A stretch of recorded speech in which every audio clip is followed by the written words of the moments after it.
Welcome back, brothers and sisters. We are going to continue in our study in Revelation chapter 14, the messages to Yah's servants in Babylon, the last messages or among the last messages of Yah's servants in Babylon. And so as we go to Revelation 14, where we ended up last about half an hour ago, and welcome back to the brethren and sisters that are now in the chat. But as we go back to Revelation 14, I want to also mention to you that this is the Father is going to give the message in phases. What do I mean by that? In Revelation 14, you're going to see the call to come out of Babylon.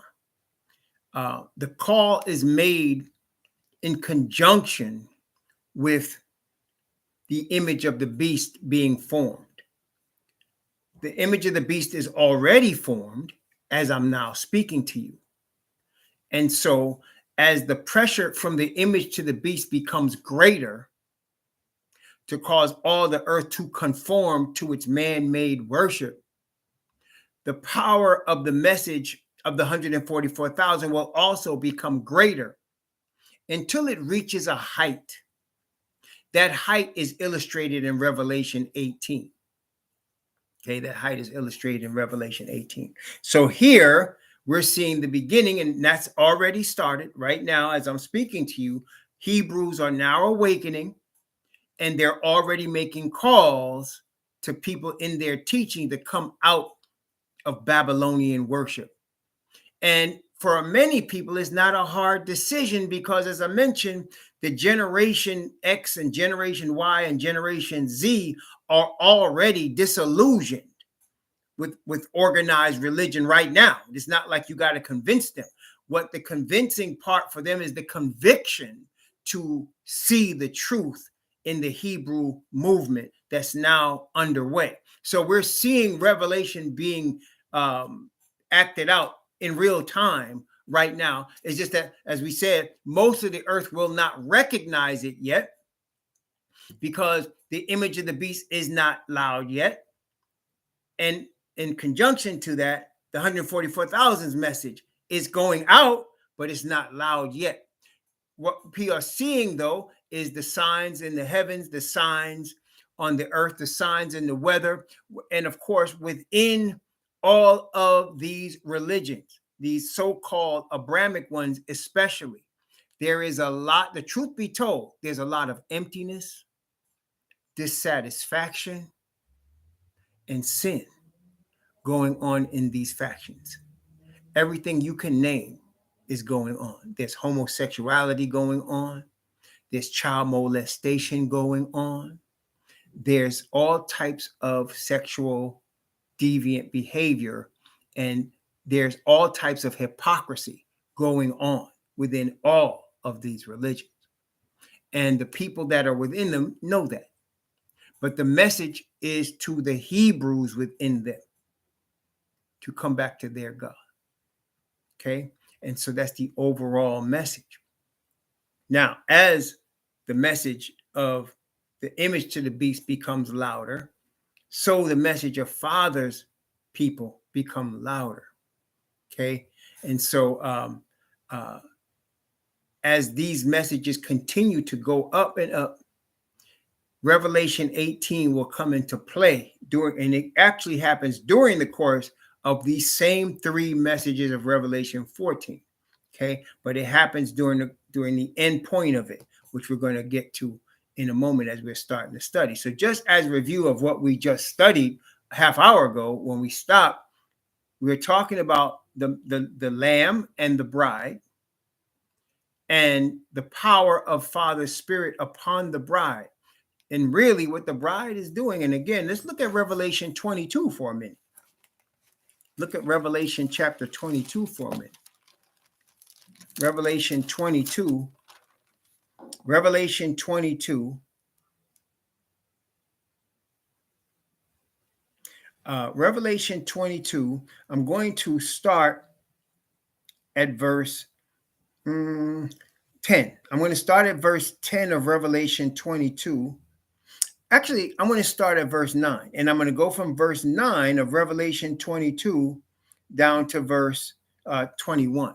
Revelation chapter 22 from verse 9 to 21. Listen carefully of the closing message of, well, you'll see, the bride and the Spirit. Let's take a look.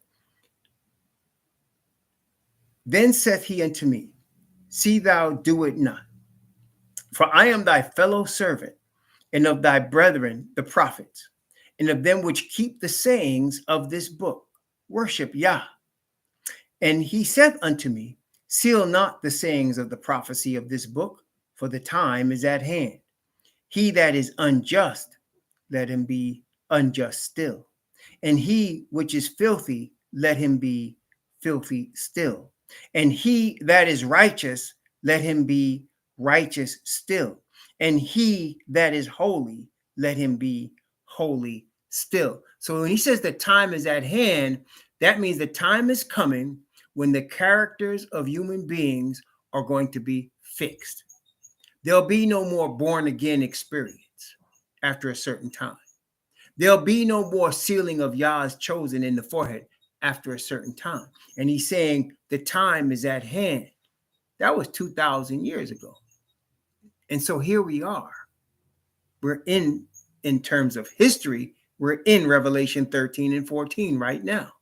And so you can see the time is at hand, right? And what next?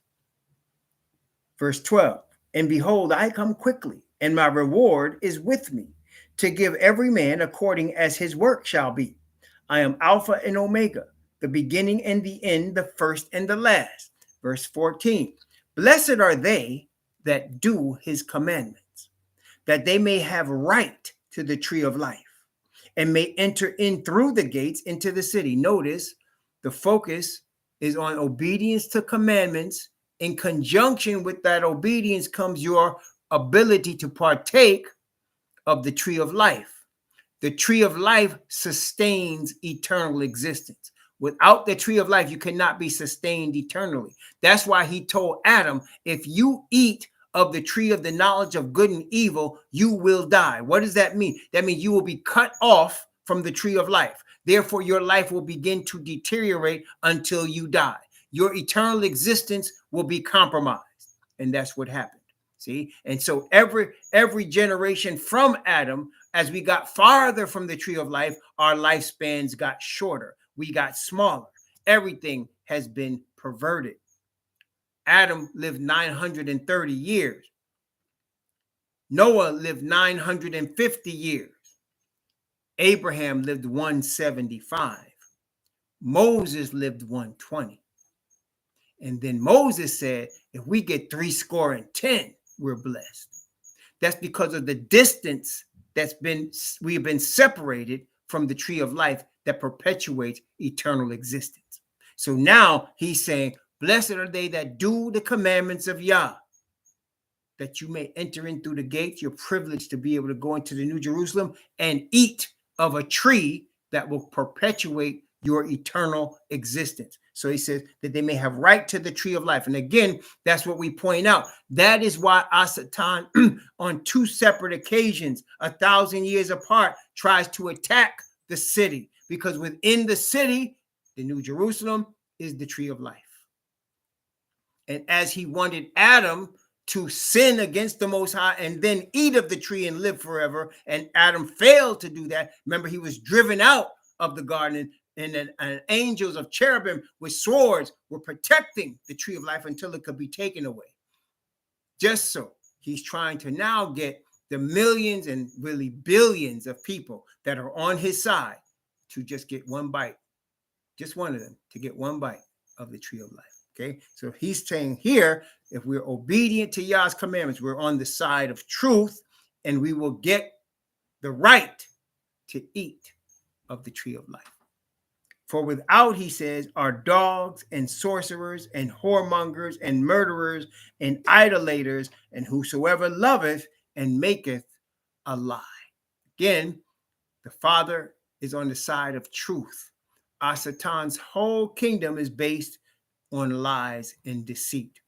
Okay. And so far, we're seeing here that the Father is calling out his chosen ones and those with the chosen ones to follow truth, versus the world, who is believing and caught up in and lives in the environment of a system based in lies. Okay. Let's continue. Verse 16, I, Yahushua, have sent mine angel to testify unto you these things in the churches, that is, in the scattered nation. I am the root and offspring of David, the bright and morning star, the root and offspring of David. Think about that for a second. So he says he's the root of David. That means David comes from him. And he's saying he is also the offspring of David in that he comes from David. Look at how he identifies himself. He's identifying himself as bloodline relative to a king of Israel. That's how he's identifying himself. I am the root and the offspring of David. He's identifying himself with Israel. Okay. And the Spirit, now watch verse 17. And the Spirit and the bride say, come. There's an invitation from Father Yah's eternal Spirit, from the bride. And we've already discussed who the bride is.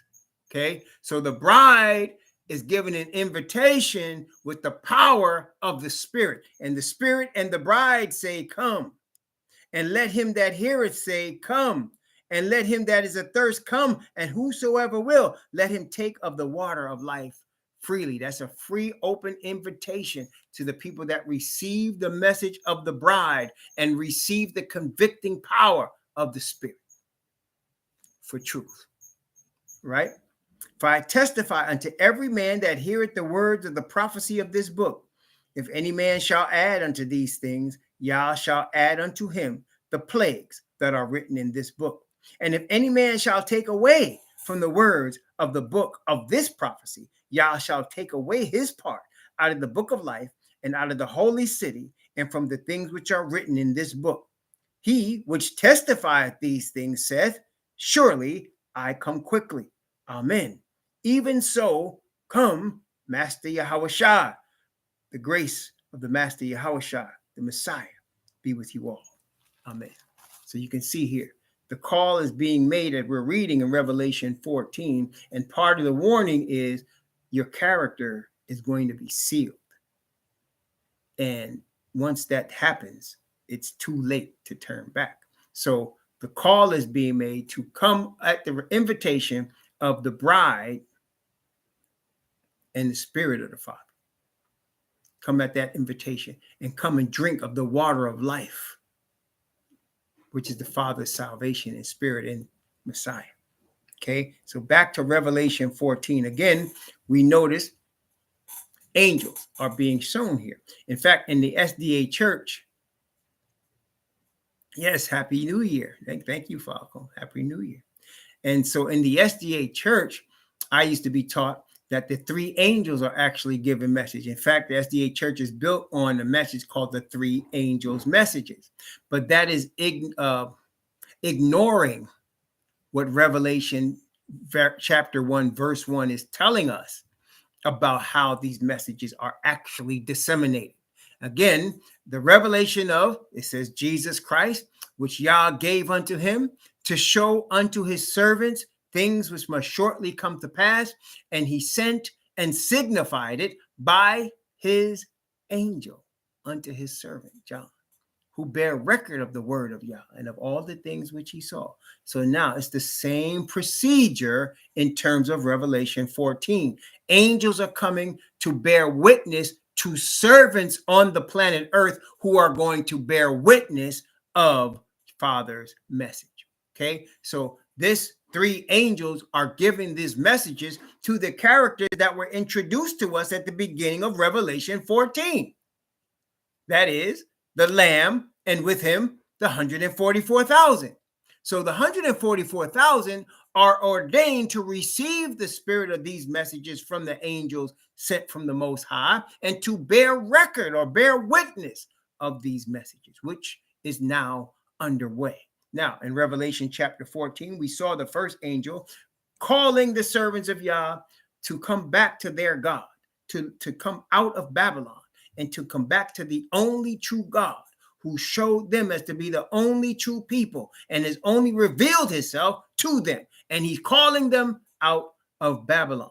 Revelation chapter 14, and we saw that Babylon is the spiritual system that we're now in, the economic, political, and religious system under the beast, the dragon, and the false prophet that dominates the earth, that we're all born into. If you use dollar currency, you are in Babylon. If you have an international bank in your land, you are in Babylon. If somebody is telling you you need to be in democracy, guess what? You're in Babylon. Okay? And if you're in one of the three so-called Abrahamic religions, you're in Babylon. Okay, you're in Babylon. Let's continue. Revelation chapter 14. Revelation 14, beginning at verse 8. We stopped at verse 7. We had looked at angel number 1 from verse 6 and 7. We started off seeing the Lamb on Mount Zion with the 144,000. We spoke about their experience in the last section. We spoke about their experience and what makes them different from everybody else that came on the planet previously to them. It's because of the circumstances we're born into in this generation. And let's continue in Revelation chapter 14. Let's go verse 8. Revelation 14, verse 8. And there followed another angel saying, Babylon is fallen, that great city, because she made all nations drink of the wine of the wrath of her fornication. So now Father Yah is making a declaration. And the declaration is, Babylon is finished. And when he says it, notice he says it twice. Here is another way we see what? A number in the Bible. The Bible is a book of meaningful numbers, right? 12, 3, 10, 7, right? Meaningful numbers, all of them. 40, right? 42, 1260, right? All meaningful numbers. 3.5. Well, what about the number 2? What about the number 2? Job says, Yah speaketh once. No. Yeah. And twice, and man perceiveth it not. David says, I've heard this once, twice have I heard it. Power belongs to Yah. Right? He said it twice. Most High said, Solomon disobeyed Yah, who appeared unto him twice. Pharaoh asked Joseph, why did I see 2 dreams? Joseph said, because it's a thing established by the Most High. That's what 2 means. So it says, Babylon is fallen once, is fallen twice. It's a thing established by the Most High. Babylon's system is being declared as finished. So that there's going to be an end to it, a destruction to it. It's not going to continue much longer. Well, I think if we're reading the word of the Most High, we all understand that who of us who are studying the word of the Most High, that the signs are now being given in the heavens, and on the earth, and in the water. The signs are being given in the awakening of Yah's true chosen. The signs are being given in the emptiness and hypocrisy of the established organized religions. The signs are being given. It's finished. But at that time, it's really going to be given in a strong way, as from Revelation 18 is in conjunction with this. Why is it given in a strong way? Because that is when the image to the beast starts to declare at that time, if you do not worship the image first, you're going to stop being able to buy or sell. Followed up by the last one that says, you'll be put to death. In fact, when that happens, you've crossed the line. The Babylonian system will have crossed the line. And again, we want to indicate that this is about 2 entities. Satan's lying kingdom, the liar's kingdom built on the foundation of deceit and lies versus the original creator who made all things and is built in a system, in a spirit of righteousness. When the enemy tries to force the Hebrews to worship in his style of his system, you have crossed the line. What happened with Nebuchadnezzar? He was all good when they were out there dedicating the statue. There was no problem with him dedicating the statue. The problem came when he demanded that everybody bow to the statue, the image made in his image. And when the Hebrews refused to break the covenant for his ego, he tried to put them to death. That's where we are now. We're at the point where you're going to see the next movements, the hindering of the buying and selling. That's when they cross the line. And then finally, we're going to go to the third message, the third part of the message. And again, I want to stress these messages are a call to Yah's chosen in all corners of the earth.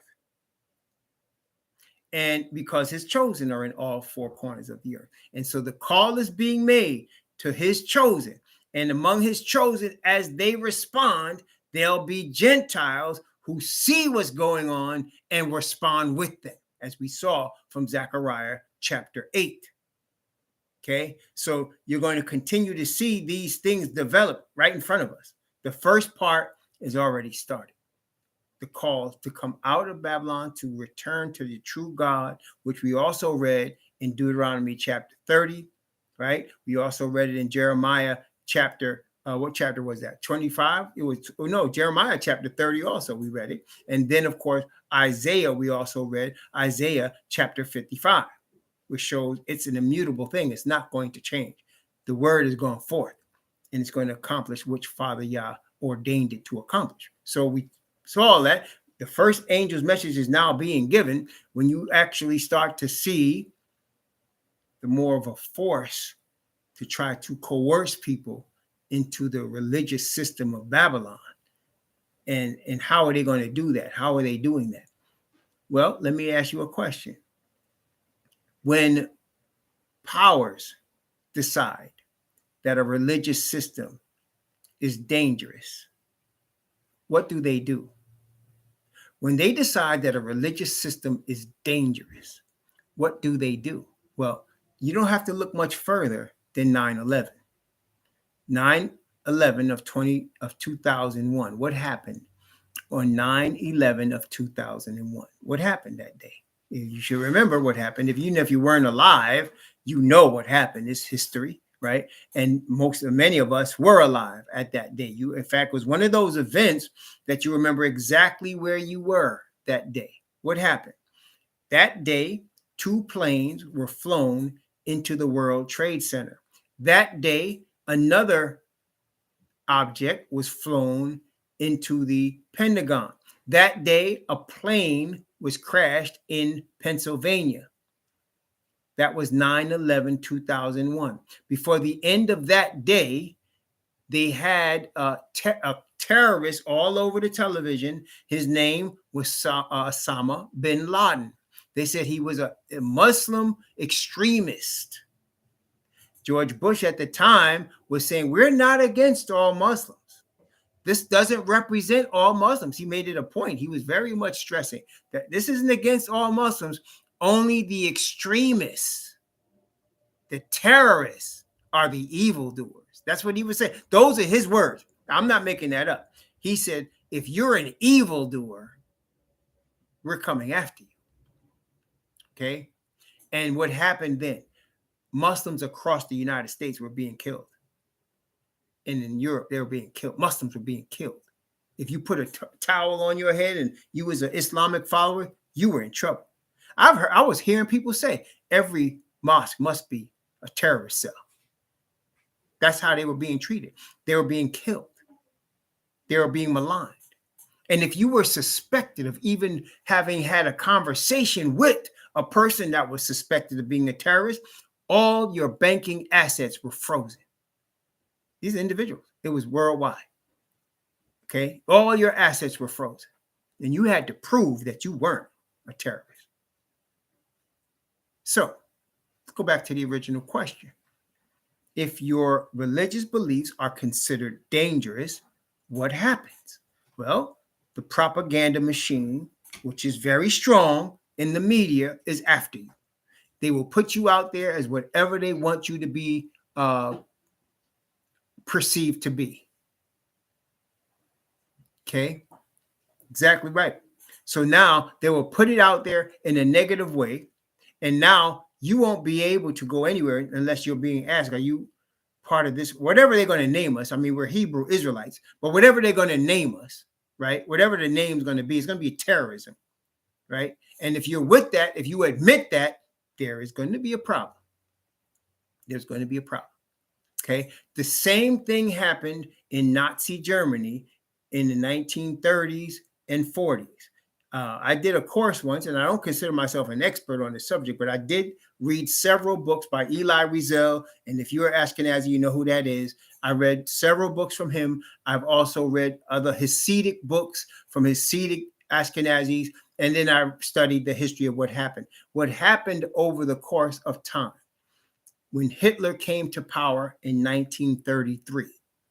At that time, they being the Nazis, they created an office called the Office of Propaganda. It was in German, but that's what it meant. It was called the Office of Propaganda. And they had a man named Joseph Goebbels, and he was in charge of the Office of Propaganda, which means that at that time they now had motion pictures and they had radio. And of course, they had newspapers, and these were the main sources of media at that time: newspapers, magazines, radio, and motion pictures. So what they did was they would create motion pictures about the Ashkenazis. They created books, newspapers, everything. And then what Hitler did is he canceled all debt that where Ashkenazis held debt on people, whether it was banking debt, mortgage debt, private debt. He canceled all the debt. Okay, that's what he did. Any debt that an Ashkenazi held over a Gentile, he canceled the debts. Okay, then, of course, that made everybody happy. Then he started putting out stuff that said it was because of the Ashkenazis we lost World War I. They betrayed us.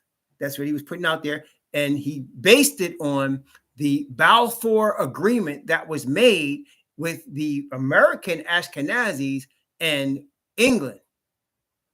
And he said they betrayed us. Then it got worse, and he was putting out propaganda that these were not even human beings. And he put, like, I saw one of the videos, he put out a movie where he saw rats, and he called the Ashkenazis like these rats. They're vermin, he said. They're not even human. So he did this over the course of years.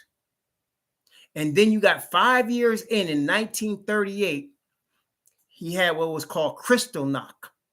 Kristallnacht, they call the Night of the Breaking Glass. What is that? Because a lot of Ashkenazis own these small businesses, bakeries, mom and pop shops, delis, sandwich shops, trinket shops. They own these shops all over Germany. And he had people they call them the brown shirts. They went around destroying every Ashkenazi business they could find. They just destroyed them all night long, going to different places. And what they did is they hired the men that did this were, like, in other words, if you were in Berlin in a certain neighborhood, they would hire people from another part of Germany and bring them there. And the Berlin brown shirts would go to another part of Germany so that nobody knew who these people were. And they were coming through and breaking up all of the glass and breaking up all of the businesses and burning the businesses. And they were saying they are doing it. And these are not really people. These are our enemies. So that by the time you got to 1939, they were now carting them away in concentration camps. Okay. And nobody said anything because now you had a good 6 years of propaganda that taught the people, these are your enemies. This is what they did to us. And they're not really human. They don't deserve to live. That is why you could have old people, middle-aged people, babies, women, children murdered, burned, hung, shot. because at that time, the people had been convinced that these were our enemies. That was 1930s.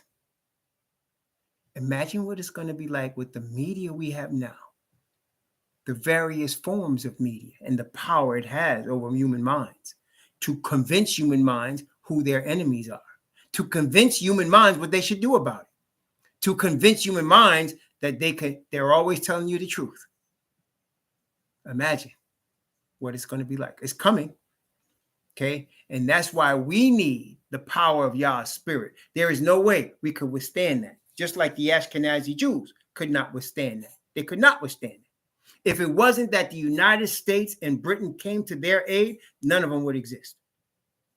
The United States and Britain came to their aid. Okay. And then they were given by the United Nations Palestine. That was after that. They were given billions of dollars in repayment for what Hitler took. Hitler took all their money. He would invade a nation, kill all the Ashkenazis or take them to concentration camps and take their bank accounts, take their stores, take their assets. Anne Frank, they make a lot of stories about Anne Frank. She was a young child, really, a teenager, an Ashkenazi teenager, and her father owned jewelry stores. And he could have fled to a neutral country, but did not, because he did not want to lose his jewelry store, his money. So they hid in Holland and they got caught and all of them got killed. Okay. And they took the jewelry and they took the money. And so what happened after, the Ashkenazis got what the Hebrews, the true Hebrews, never got. They got repayment. They got not only multiple museums built for them, they got a whole land in Palestine. They got billions of dollars in repayment for what was taken from them. And the state of Israel gets $4 billion of U.S. aid every single year. Okay. But that was started with the propaganda that started with Hitler. And that's what I'm saying to you now. That propaganda came again in 2001, telling us that there was this man, Osama bin Laden, and then telling us somehow that Iran and Iraq especially, was connected with him, and that Iraq and Saddam Hussein were terrorists, and they went and destroyed Iraq, who had nothing to do with 9/11. It was admitted even by the government later. They had nothing to do with 9/11. They had nothing to do with the terrorists. But Daddy Bush just wanted that oil. And they went and nobody said anything after they even found out. No, you had no enemies in Iraq. But they had all the people cheering for them to be destroyed. Okay? That's the power of propaganda. That's the next step in the evolution of what we're getting ready to see. First, we'll be labeled as problems and terrorists. And then the media will build it up. So that in Nazi Germany, you couldn't even admit that you knew an Ashkenazi. And in fact, they would go to towns and they would say, who is the traitor? And people in the town would be pointing at each other. I saw them with Jews. I saw them help them. This person gave them food. And the persons that helped would be arrested. Okay. The same thing happened in Vietnam, in Cambodia. When Pol Pot came, people were telling on each other, and it got to the point where he had his people killing even people that had nothing to do with any subjective or any portrayal of the nation. He was killing them anyway. Soldiers were raping and killing people. They were just killing everybody because they just wanted to. Okay, it got out of control in Vietnam and in Cambodia. And so, brethren, we have seen this movie literally before. Okay, we've seen it a lot in the last 100 years. We've seen it a lot. We're going to see more of it. You're going to see it. Those are all dress rehearsals for the Hebrews. But the difference is we are the Hebrews. The difference is we are Shadrach, Meshach, and Abednego. That's the difference. None of those other people were. We are. Okay, we are. Okay, there you go. So, with that in mind, Revelation chapter 14 comes into play, because as this is developing, the message of conviction upon our hearts gets stronger. You remember what Jeremiah said? I'm not going to speak on your behalf no more. That's what he told the Most High. He said, this is a problem for me. Every time I open my mouth, man, they want to kill me. Okay. He said, I'm not going to speak on your behalf no more. That's what he had wrote. But then Jeremiah said, but I can't help it, because there's your word, your spirit is like a fire within my bones, and I got to open my mouth. That's what's going to happen to us. Every time we speak, when I teach, it's going to be big time backlash. Big time backlash. When you speak, it's going to be big time backlash. And anybody that knows you is going to be marked. No pun intended. Right? And so, and you would think that would cause you to shut up, where someone's going to turn cold anyway. There's always going to be Judases. But it's going to cause the majority of us to have to speak because of the fire of the Spirit on us. Okay? That's what's coming. That's what's coming. Again, all you have to do is look at history. The Nazi Germany, the Southeast Asia with Vietnam and Cambodia, the 9/11 with the Islamic terrorists. And then even now, you have groups that are being claimed to be Islamic terrorists, right? The Muslim Brotherhood, Boko Haram, what else? In Afghanistan, I forgot their name, the Taliban. All of these are called Muslim terrorists. And they're all enemies of the United States. And so therefore, the Muslims that are Muslims have to declare that they are not with them. They have to show, they have to prove they're not with them, right? ISIS. You have all of these different boogeymen. And that's the United States and the Allies' reason for remaining in the Middle East, for sending, they're not even sending planes anymore. They send, what do you call that? When you can, what do you call it? Drones. They send in drones now. Okay. They send in drones now. And so, like I said, all of what you're seeing is going to come to us. It's coming to us. Okay. All of that is coming. All right. That's just the future. And it's not too long in the future. All right. Let's continue. Revelation chapter 14. So as this gets hot, the message gets stronger. In Revelation chapter 14, beginning at verse 9. Revelation 14, beginning at verse 9, reading from verse 9 down to verse 12. Revelation 14, 9 through 12. And the third angel followed them, saying with a loud voice, if any man worship the beast and his image, and receive his mark in his forehead or in his hand, the same shall drink of the wine of the wrath of Yahweh, which is poured out without mixture into the cup of his indignation. And he shall be tormented with fire and brimstone in the presence of the holy angels and in the presence of the Lamb. Notice his father responded. Did you see that? The wrath of Yah. And it said in the presence of the angels and the Lamb. In other words, they're all bearing witness of what Father is going to do. If you worship the beast in his image or receive the mark either in the forehead or the hand. I want you to also notice the mark of Yah is a mark that is only put in the forehead, whereas the mark of the beast is put in the right hand or the forehead. The right hand means you're embracing something. Remember, Paul and Barnabas received from the brethren what? The right hand of fellowship, right? And the Most High said that he upholded us with his right hand.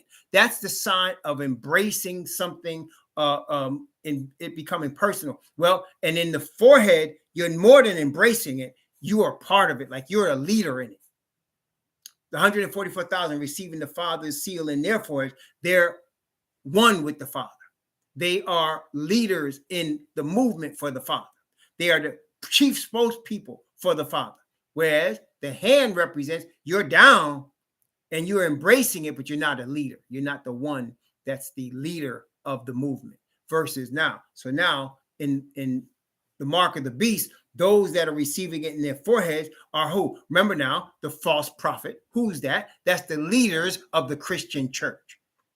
The beast, the Vatican, that's the leaders of the Vatican, not only the open leaders, but also, of course, the various orders, including the Jesuit order, that are infiltrating and influencing all decisions being made on all levels of power.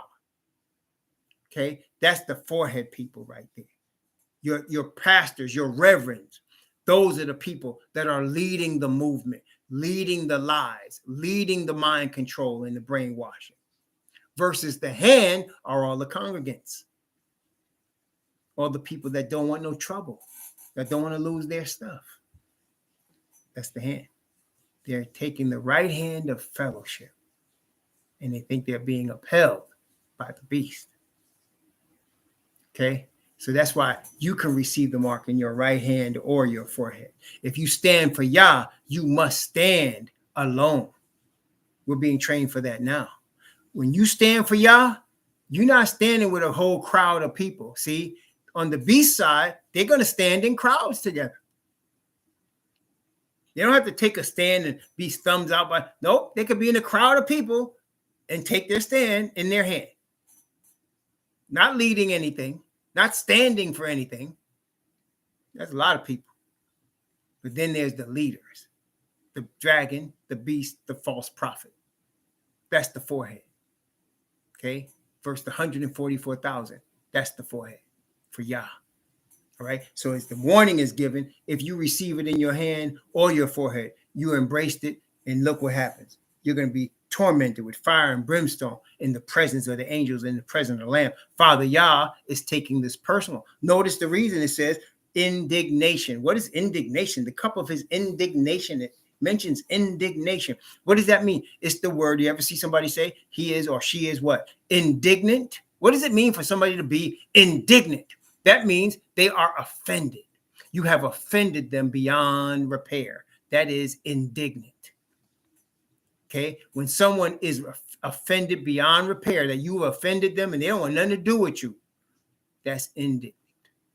And it says they're going to drink of the cup without mixture. What does that mean, without mixture? That means it's uncut. When you drink strong drink, whether it's whiskey or whatever strong drink, what do people do?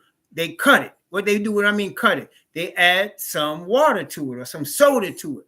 Very few people drink it strong, right? Because it doesn't taste good, number one, and it'll hurt you if you don't watch what you're doing, right? But people cut it. They put a trait. That's right. It's straight with no chaser. That's exactly right. That's exactly right. Very well said, Akawa. It's straight with no tracer. So he said, without mixture, you catching it straight with no chaser. The strong indignation of the Father. Catching it straight with no chaser. Right? That's what they do. And then the Bible says in verse 11, and the smoke of their torment ascendeth up forever and ever. What does that mean? People take this to mean that they're just going to live forever. That does not what it means. What it means is that the smoke is a memorial to their destruction forever. That's what it is.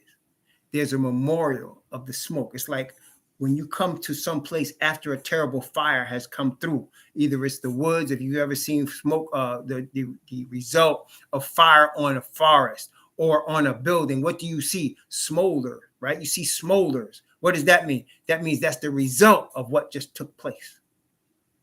That's the reminder of what just took place.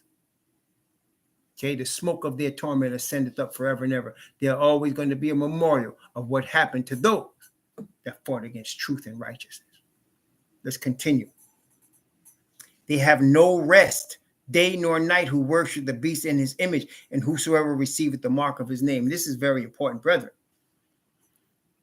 No matter what we believe, religiously speaking, when we are following the truth as we perceive it, honestly and sincerely, we can have peace because we're not going against our own conscience. Does that make sense? So when you are following the truth as you perceive truth to be in the honest and sincerity, that's why Paul said, blessed are all those that worship Yah in sincerity, in truth.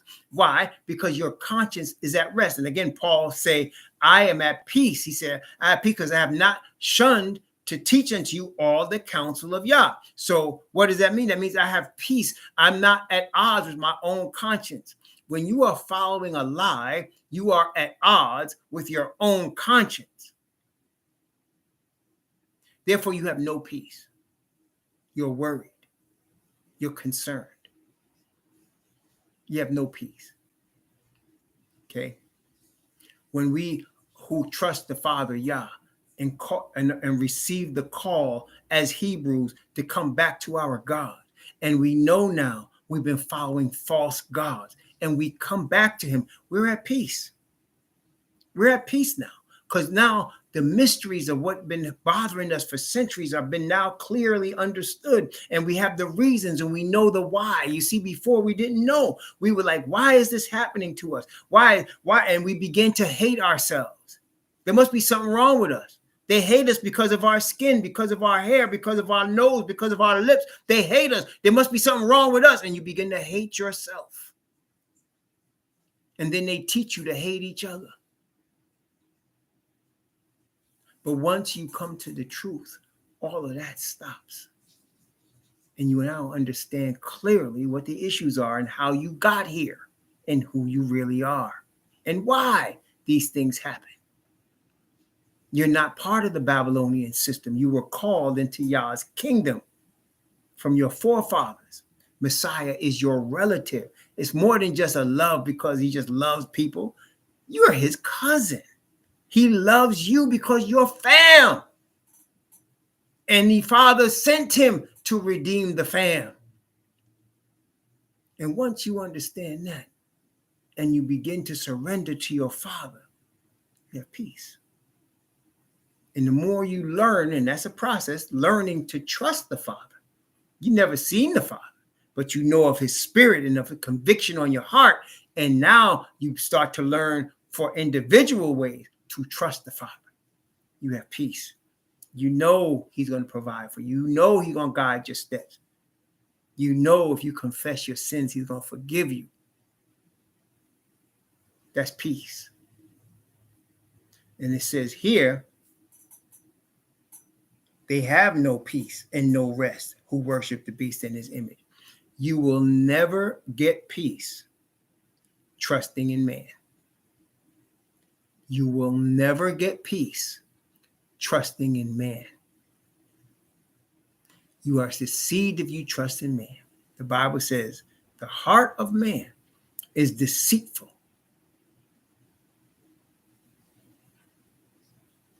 And there's a curse upon people that trust in man. So now if I say you're trusting in man-made religions of the beast, the dragon, and the false prophet, you are trusting in man. You cannot have peace. You cannot have peace. Okay? There's no peace in that. We are built from Adam, all of our Father, to only have peace when we're in harmony with our Creator. Okay? When we're in harmony with our Creator. And the Creator made a nation who he chose. And as long as you're at odds with that destiny, you're never going to have peace. And again, that's why I can tell you with confidence, not only from my own experience, but from what we just outlined, there are people in all of these man-made religions, especially these three so-called Abrahamic religions, they have no peace. There's no spirit of Yah moving through their congregations. Father is not among them. As Caleb said, their defense is departed from them. Okay? I know this because I believe my Father. Okay? There's all types of, Paul talked about it. Women loving women in lesbian relationships and men loving men in homosexual relationships. Child molestation, switching wives, adultery. It goes on in all of those institutions. It has to. They belong to the Prince of Darkness. They all could put on a front, but behind the scenes, and you watch when them people that are wanted in one of those places, we don't care which one, if they're coming out of Islam, if they're coming out of Judaism, if they're coming out of Christianity and its various Mormon, SDAs, or Jehovah's, when they come out, they'll tell you, they'll testify. Yes, I was molested by my pastor, by my rabbi, by my imam. Yes, I was raped. Yes, they mistreated my family. Yes, they'll tell you. They'll tell you. They'll bear witness. Okay? Because that's what's going on in there. That's what's going on in there. And they have people come out as front people to make you think, oh, not here. No, not here. This congregation belongs to the Lord. And y'all can already see, if you haven't experienced everything that I just said, and I've talked to people that have, they're reaching in your pocket all the time. They're reaching in your pocket all the time. Okay? They're reaching in your pocket. And if you want to be honest and truthful, I'm telling the truth. Okay? Now, Revelation 14, verse 12. Here is the patience of the saints. Here are they that keep the commandments of Yahweh and the faith of Messiah Yahushua. Now, this is very important. Revelation chapter 14, verse 12 is one of the verses that you can use to show whether a translation of the Bible is sound or not. It really is one of those verses. There's several of them in the Bible. Here is one of them. Now let's read it again from the King James. I'm going to read it exactly as it says. Ready? Here is the patience of the saints. Here are they that keep the commandments of Yah and the faith of Jesus. In most translations, it will read something like this. Here is the patience of the saints. Here are they that keep the commandments of God and have faith in Jesus. In most translations, it will say that. Have faith in Jesus. Now, let me ask you, is there a difference between the faith of Messiah and having faith in Messiah? Listen to that question. Is there a difference between having faith, the faith of Messiah, and having faith in Messiah? And for me to bring it up like this, it's a very important difference. It's just not the difference between the word of and in. It's much different. It's much deeper. So what does that mean? If I say I have the faith of Messiah, that means I am practicing or believing or trusting in something that belongs to Messiah or comes from Messiah. Does that make sense? So if I say I'm in the faith of Messiah, that is, it belongs to Messiah. It's his, and I'm part of what belongs to him. If I say I'm having faith in Messiah, I'm saying I believe in what he can do. I'm believing in something about him. Does that make sense? Okay, so Paul says we can only be saved by faith of Messiah. Let me show you that. Galatians chapter 2. Galatians chapter 2.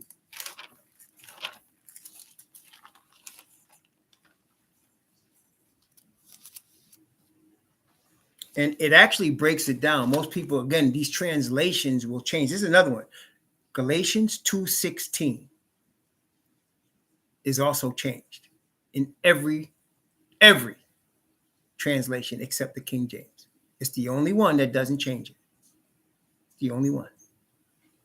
All of the Hebrew Bibles, all of the Hebrew Hallelujah, they change it. We're going to see why that's important right now. Galatians 2:16. Knowing that a man is not justified by the works of the law, but by the faith of Jesus Christ. Watch now. It's going to break it down for you.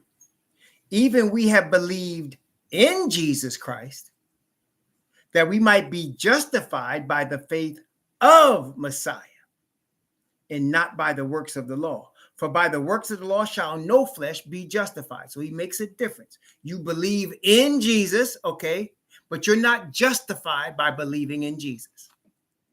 And what does it mean to be justified? Paul talks about this more than any subject.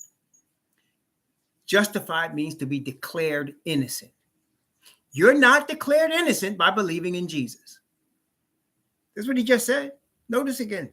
Knowing that a man is not justified by the works of the law, but you're justified by the faith of Jesus Christ. Even we have believed in Jesus Christ that we might be justified by the faith of. So what is that faith of Jesus? What is it? Does the Bible define it? Yes, it does. It's important enough, right? You would think they have to define it so that we know what is it, because that's how we are justified. That's how we are declared to be innocent. And we need to be declared to be innocent for Father to come and put on us his spirit. So let's look up Philippians and see. I want to tell you, I bet you a lot of y'all have read this and not noticed it, right? That's how it does. They hide it right in front of us, okay? Galatians chapter 3. Galatians chapter 3. It's going to tell you what faith, and I'm going to give you another one in Romans. It's going to tell you what faith of Messiah means, okay? In fact, when I read it, watch carefully, you read it, and you tell me what it says, okay? Let's see. I'm going to start at verse 7. Verse 7, Galatians 3:7, and I'm going to go from Galatians 3:7 to Galatians 3:9. Galatians chapter 3, verse 7, 8, and 9. You tell me what faith of Messiah means. And I'm going to give you another verse after this one. Okay, ready? But what things were gained to me, those I counted loss for Messiah. Yea, doubtless, and I count all things but loss for the excellency of the knowledge of the Messiah, Yahushua, my master, for whom I have suffered the loss of all things, and do count them but dung, that I might win Messiah. Now watch verse 9. And be found in him, not having my own righteousness, which is of the law, but that which is through the faith of Messiah, the righteousness which is of Yah by faith. What is the faith of Messiah? According to what we just read there in verse 9. Read it back carefully for yourself. He said he's not justified by the law. He's justified through the faith of Messiah. Well, what is the faith of Messiah? It tells you right after he says it. What is it? Talk to me now. What did you read there? What did you just saw in verse 9 that gave you the definition of faith of Messiah? Y'all saw it? Mark said it. Mark said it. I just read what Mark said it. Mark, you're right. That's correct. The faith of Messiah is Father's righteousness. So in other words, if you want to ask, what is your faith? Are you a Baptist? Are you a Pentecostal? What is your faith? It is what? Father's righteousness. That's when people ask me, I say it's the faith of righteousness, because it is the faith of Father's righteousness. It is Father's righteousness that is Messiah's belief system. Messiah's belief system is Father's righteousness. Let me give you more. Romans. Romans.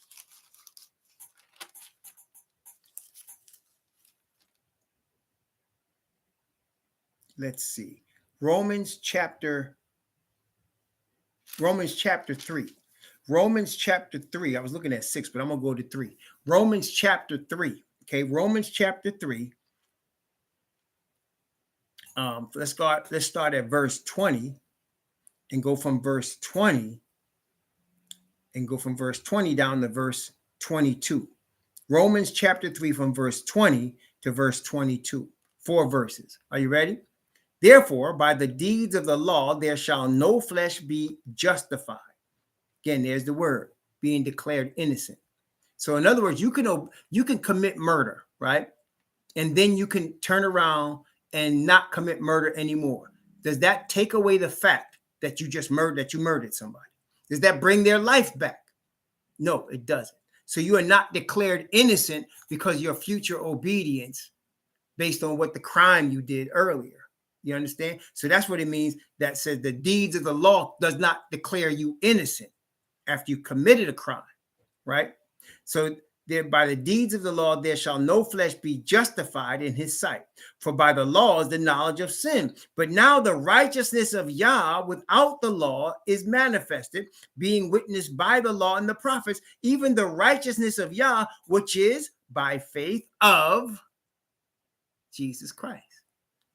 So Father's righteousness is revealed in the faith of Messiah. You're following that so far?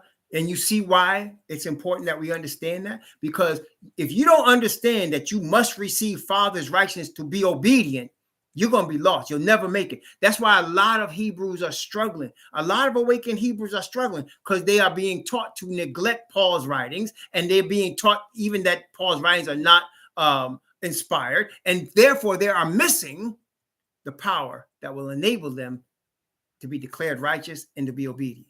That power is Father's Spirit of righteousness. Okay, now let's go to the gospel definition itself. The gospel definition itself in Romans chapter 1, verse 16 and 17, because it's along the same lines. In fact, it is the same line. Notice again, the gospel, the Bible definition of the gospel in Romans chapter 1, verse 16 and 17. For I am not ashamed of the gospel of Messiah, the good news of Messiah. What is that? I am not ashamed of the gospel of Messiah. What is it? For it is the power of Yah unto salvation to everyone that believeth, to the Jew first, and also to the Greek. For therein, that is in the gospel of Messiah, is the righteousness of Yah revealed from faith to faith. As it is written, the justified, shall live by faith. So, does that do away with Yah's commandments? No. It actually strengthens it, because now it's telling you, you don't put the cart before the horse. You cannot render obedience until you're first declared innocent. And then you can't render obedience when you're declared innocent unless you receive Father's righteousness. Does that make sense, brothers and sisters? So you can't keep the laws and commandments without obedience to Father's righteousness. You need power. Remember what Zechariah taught us. Not by might nor by power, but by what? My spirit, saith Yahweh of hosts. Okay? Yeah, that's what I know. They teach that foolishness. Then they point you to Ellen White, don't they, Naviska? They point you to Ellen White after that. So again, that's man-made religion. There is no Caucasian woman from Maine in the Bible. There is no prophet of a Caucasian woman from the children of Yafet from Maine in the Bible. Okay? There's Hebrew Israelite prophets. That's all that's in there. And so, including the man that wrote the words I just told you, right? He's a Hebrew Israelite, tribe of Benjamin. Okay? So now you see that Father's righteousness is the power that causes us to obey. Let's look at an Old Testament witness to what we're saying. One of my favorite witnesses to the gospel in the Old Testament. Oh, there's a couple of them. I love Zechariah's witness. I just kind of alluded to it, but look at Ezekiel chapter 36, which is given to the Israelites. Ezekiel chapter 36. Again, it's going to focus on what we've been talking about for the last few minutes, the righteousness of Yah and his relation to not only us being declared innocent through the atoning blood of the Messiah, but given power to obey. That's the end result. The end result, if Father wants a nation of people with the power of righteousness that bring forth obedience. Remember, that's what it said about the Levite priest. He's going to cleanse us, the Bible says, and bring us through the fire that we might render an offering in righteousness, right? So now let's look. There's gospel messages all through the Bible, but let's look at this one here, because this, I love how this illustrates it. This is Ezekiel chapter 36. Ezekiel chapter 36, from verse 24 down to verse 27.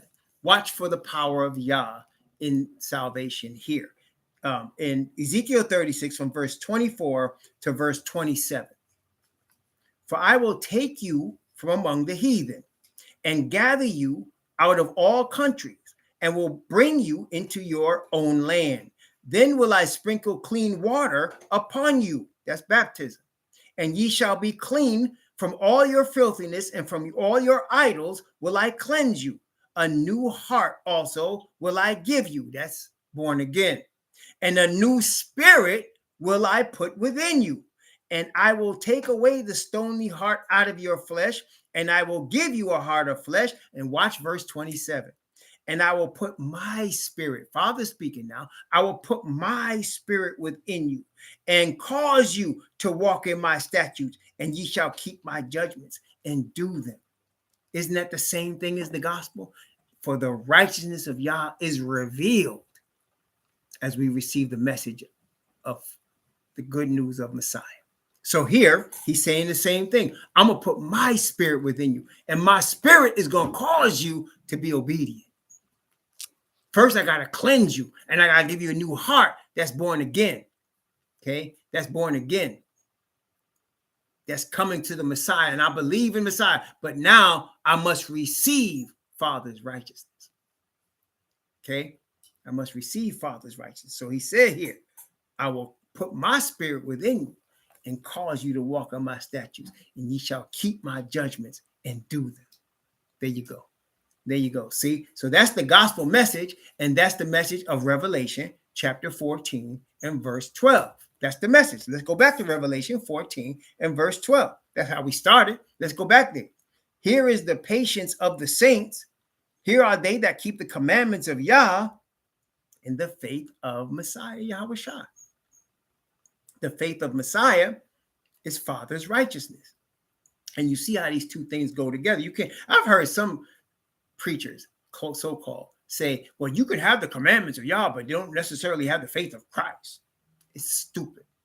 You cannot keep Yah's commandments that he accepts without his righteousness. That's why they go together. He's telling you, you're keeping my statutes and judgments because I have placed my spirit in you. Does that make sense, y'all? You're keeping my statutes and judgments because I put my spirit in you. Otherwise, your obedience is not obedience. Obedience is not acceptable to Yah unless it's in his righteousness. Okay, so that the power is not of us, is of the Father. That's how Father gets glory. If you had power in yourself that you can just obey the commandments, now you just made a new man-made religion. You just made a new one. And we have no need for salvation or redemption if we can save ourselves. Okay, there's no need. But because Father said, I need to redeem you from among men, because he said, I'm going to save you. How's he doing that?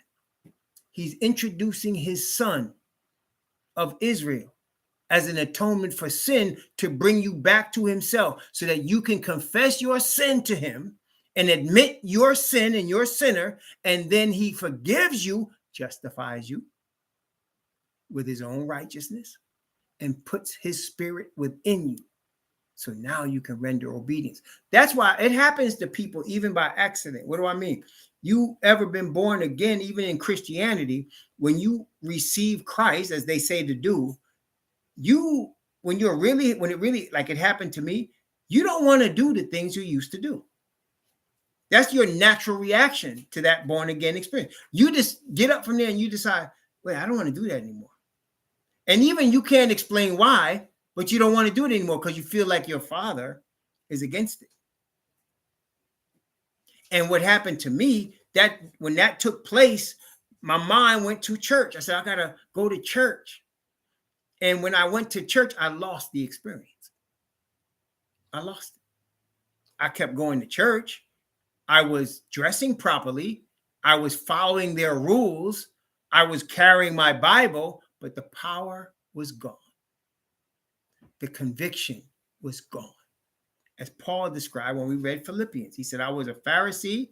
I was obedient to everything the Pharisees said to do. But he said to meet Messiah, all that was done.